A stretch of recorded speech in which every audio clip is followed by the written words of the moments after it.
할렐루야. 이 시간 예배자리에 나와서 그리고 방송을 통해 기도의 자리를 지키시는 모든 성도님들에게 하나님의 크신 은혜와 평강이 함께 하시기를 주님의 이름으로 축원합니다. 오늘 말씀의 제목은 사명을 수행하는 삶입니다. 사명을 수행하는 삶입니다. 오늘 본문의 단락은 1절부터 20절까지는 세례 요한의 사역입니다.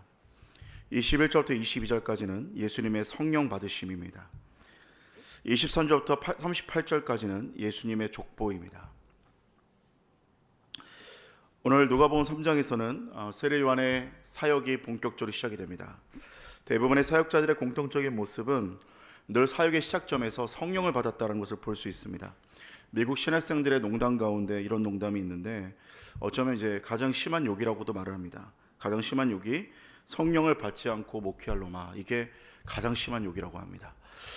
그런 얘기를 좀 재밌게 들은 적이 있었는데요. 다시 말하면 이게 농담이기도 하고 또 심한 욕이다 이렇게 말도 하지만 어쩌면 농담에 가장 강력한 진심이 있는 것이죠. 목회자의 삶이 성령의 충만함 없이 어떻게 목회할 수 있겠습니까? 성령 충만함 없이는 목회를 설명할 수가 없다, 이런 얘기를 하는 것이죠. 그런데 특별히 어떤 사명자라고 할 것 없이 목회자뿐만 아니라 그 모든 성도들도 다 사명자로 부름을 받았습니다. 그래서 목회자뿐만 아니라 모든 성도들도 사명자의 삶을 살아야 될 뿐만 아니라 성령 충만이 필요하다는 것을 말씀을 하고 있습니다. 그렇다면 우리는 사명자로서 그리고 성령에 충만하여 사명을 수행하는 삶을 살기 위해 우리에게 오늘 필요한 것이 무엇일까? 오늘 함께 말씀을 나누고 함께 은혜를 나누기를 원합니다. 첫 번째로는 빈들에 있으라는 것입니다. 빈들에 있으라는 것입니다. 본문의 1절과 2절을 보니까 이렇게 말합니다. 디베리오 황제가 통치한 지 15해, 또 본디오 빌라도가 유대 총독, 헤롯이 분봉왕, 동생 필립, 루사니아가 분봉왕, 안나스와 가야바가 대제사장으로 있다라고 배경을 말하고 있습니다. 1절과 2절의 초반에 보니까 전 세계적인 리더십들을 지금 말을 하고 있는 것인데, 당시 세계 패권을 장악한 자들과 그리고 유대인들 가운데 그리고 정치적으로 종교 지도자들의 모습을 보니 이들이 굉장히 부패하고 굉장히 타락하였구나, 그리고 굉장히 악하구나, 이것을 우리가 볼 수 있게 되죠. 그러니까 다시 말하면 그 당시 시대적으로는 너무나 영적으로 어둡고 육적으로도 무너진 시대를 살아가고 있다는 것을 볼 수 있다는 것입니다. 시대적 배경만으로 볼 때는 사실 어두운 시대가 얼마나 많은지 모릅니다. 성경에 보니까 이사야도 그 배경은 우시아 왕이 죽던 해라 설명하면서 너무나 배경이 어려웠던 시대였고, 모세도 그가 부름을 받았을 때 이스라엘이 애굽 왕 바로에게 압제당하던 시대였고, 다윗의 때도 사사기를 지나서 사울이 왕을 하면서 영적인 정치적으로 어둡고 힘든 그러한 상황 가운데 있었습니다. 그렇기 때문에 사실은 사명을 받는 시대, 여러 가지 어떤 모든 시대들을 다 통틀어서 공통적인 것은 무엇이냐면 너무나도 어렵고 힘든 영육간에 그다지 좋지 않은 시대를 살아갔다는 겁니다. 그런데 이런 어두운 시대 가운데에서 중요한 공통점은 또 한 가지 무엇이냐면 바로 빈들이 있었다는 거죠. 고독한 시간을 갖는 그러한 시간들이 있었다는 겁니다. 고든 맥도날드는 내면 세계의 질서와 영적 선장에서 이렇게 말했습니다. 내면의 정원을 가꾸려면 고독의 시간이 꼭 필요한데 그런 시간을 갖지 못하게 하는 방해하는 소음의 무서운 음모를 잘 아는 사람이 별로 없다. 하나님을 대적하는 사탄은 우리 삶의 매 순간을 문명의 소음으로 뒤덮으려고 음모를 꾸며왔다. 그런 소음이 방치되면 하나님의 음성은 압도되기 십상이다, 이렇게 말했습니다. 여러분, 그러니까 오늘 고든 맥도날드가 하는 말이 무슨 말입니까? 세상의 음성, 그리고 세상의 여러 가지 혼란스러운 얘기들, 그리고 내 마음을 무겁게 하는 그런 모든 것들, 이 모든 것들을 자꾸 거기에 내 귀를 열고 내 마음을 열면 하나님의 음성이 거기에 압도당한다, 이렇게 얘기를 하고 있는 겁니다.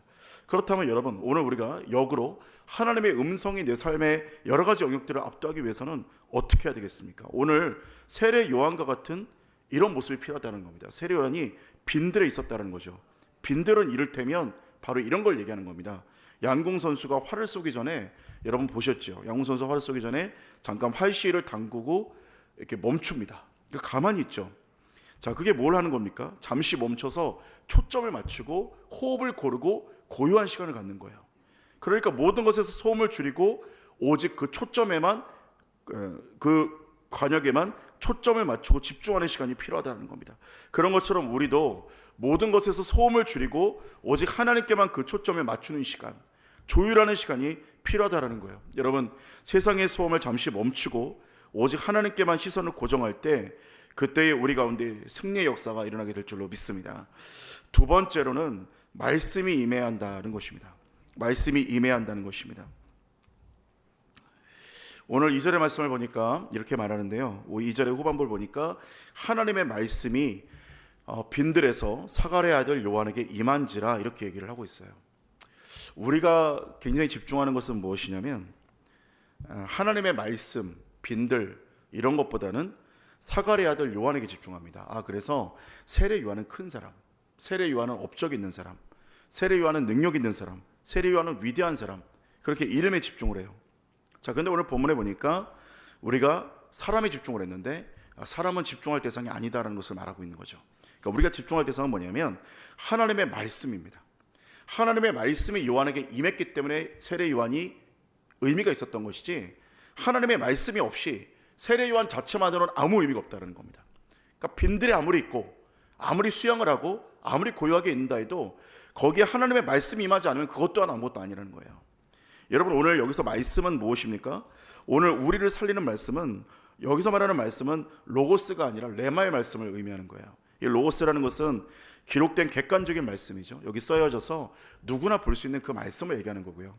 레마의 말씀은 오늘 이 쓰여진 말씀 가운데 말씀을 읽든지 설교를 듣든지 오늘 여러 가지 상황과 환경 가운데 성령께서 내게 말씀하시는 그 말씀입니다.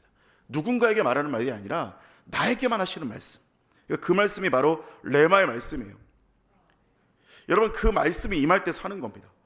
오늘 세례 요한도 마찬가지로 오늘 그냥 세례 요한만 있다면, 빈들에 있었고 세례 요한이 사갈의 아들이고 제사장의 아들이었고 이분이 혈통이 이랬고 이분이 참 대단한 사람이구나, 이래서 세례 요한이 아니라 세례 요한도 레마의 말씀이 임할 때 하나님의 말씀을 수행할 수 있었고 하나님의 일을 할 수 있었다는 거예요.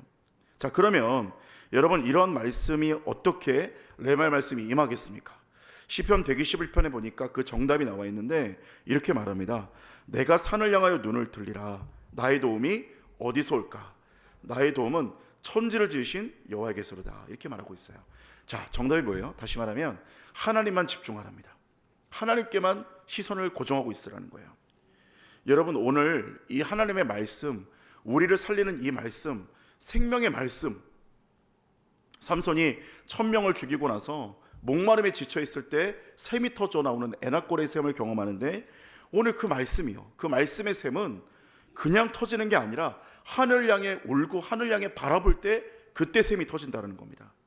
마틴 루터가 식사를 하다가 자신이 기르던 개가 그 부스러기를 먹기 위해서, 빵 부스러기를 먹기 위해서 자신의 손에 있던 자신의 손에 빵을 보면서 손이 움직일 때마다 개가 시선이 왔다 갔다 하면서 손만 바라보는 겁니다. 그걸 보면서 회개를 했다는 거예요. 나는 도대체 하나님을 그렇게 바라보고 있나? 나는 정말 이 세상이 어렵고 힘들고, 나는 정말 이 종교개혁 가운데 이 힘든 지친 마음 가운데 나는 그럼에도 불구하고 하나님만 그렇게 바라보고 있나? 거기에 대해서 회개했다는 겁니다.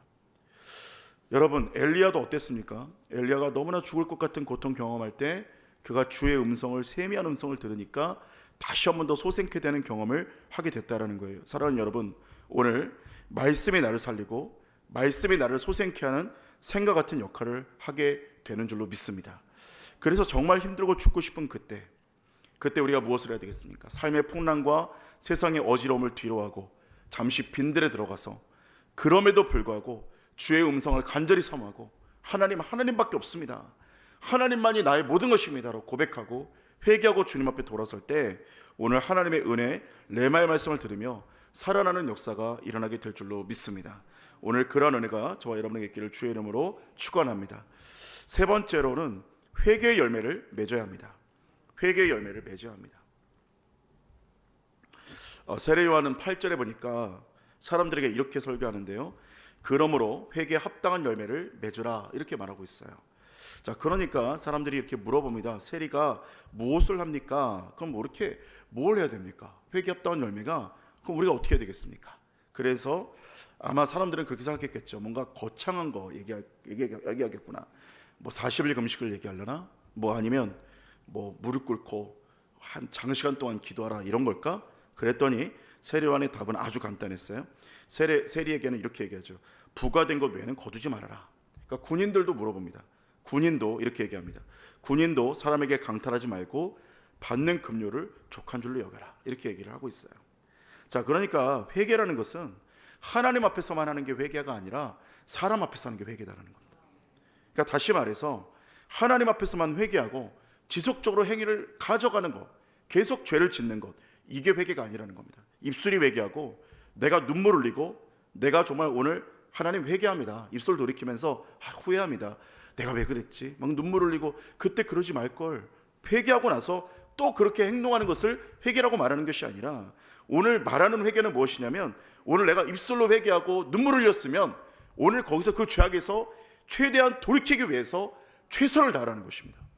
중심이 돌아서라는 거예요. 행동이 회개하라는 거예요. 사랑하는 성도 여러분, 오늘 하나님이 말씀하시는 회개는 무엇입니까? 오늘 내 입술이 회개하고 눈물이 회개하는 게 아니라 오늘 내 행동이 바뀌라는 것입니다. 다른 사람의 것을 뺏고 있다면 그만하라는 거예요. 다른 사람의 것을 강탈하고 있다면 그만하라는 것이에요. 부과된 것 외에 거두고 있으면 이제 그렇게 하지 말라는 거예요. 그게 바로 회개라는 것입니다. 사랑하는 성도 여러분, 오늘 성령을 충만함, 하나님의 음성을 듣고 레마의 말씀을 듣기 위해선 어떻게 해야 되겠습니까? 회개함으로 내 삶을 변화시키고 오늘 주님 앞에 돌아섬으로 성령의 역사를 간절히 사모할 때 오늘 우리에게 그 레마의 말씀이 임하게 될 줄로 믿습니다. 어떤 사람에게 하나님의 말씀이 임하고 어떤 사람에게 하나님의 능력이 임합니까? 정결한 자에게 임한다는 겁니다. 정결하지 않으면, 깨끗하지 않으면 능력받음도 없다는 겁니다.